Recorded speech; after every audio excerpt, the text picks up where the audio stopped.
En 2022, au deuxième trimestre exactement, Total réalise 5,7 milliards d'euros de profit. Engie, c'est 3,7 milliards d'euros de profit. Donc non, monsieur Attal, nous ne voulons pas augmenter les impôts, nous voulons mettre à contribution exceptionnelle les très grosses entreprises qui enregistrent des profits exceptionnels. Vos chiffons rouges ne vont pas suffire pour faire diversion.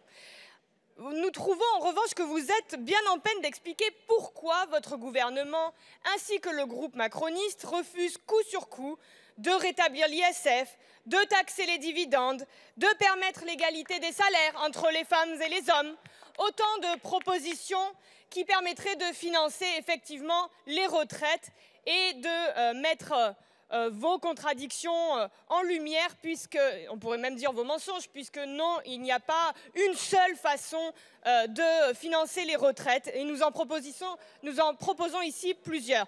Ce sont des propositions qui méritent d'être discutées, notamment parce que non, nous ne plombons pas le débat, comme l'a dit Madame la Présidente de Commission. Nous prenons au sérieux ce texte, très au sérieux, et nous avons des propositions à faire sur les 21 articles. Vous avez bien des comptes à rendre et nous sommes là pour vous les demander. Et si vous êtes d'accord pour dire qu'il n'y a pas assez de temps pour discuter, eh bien, cessez votre obstruction, ouvrez les débats ce week-end. Je vous remercie. Attal, vous avez répondu à tout le monde sauf à moi tout à l'heure. J'attendais parce que vous nous avez appelés un par un et puis moi j'étais là, mais vous ne m'avez pas appelé. Je disais que vous avez refusé de rétablir l'ISF, que vous avez refusé de taxer les dividendes, que vous avez refusé de faire contribuer maintenant les super profits. Et donc ici, nous proposons de mettre à contribution exceptionnelle les plateformes comme la société Uber au financement des caisses de retraite.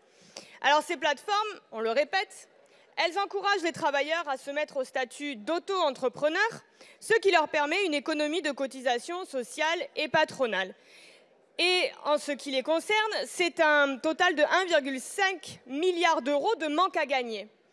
Vous avez dit, on ne sait plus ce que vous racontez, est-ce que pour vous, il y a un problème de financement ou pas? Eh bien voilà une partie de la réponse.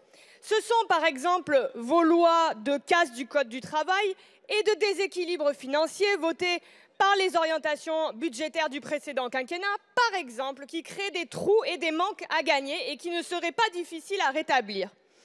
Donc l'urgence maintenant, c'est de faire passer ces travailleurs au statut de salariés et de suivre ainsi la directive européenne qui l'a permis au niveau européen. Faisons de même en France.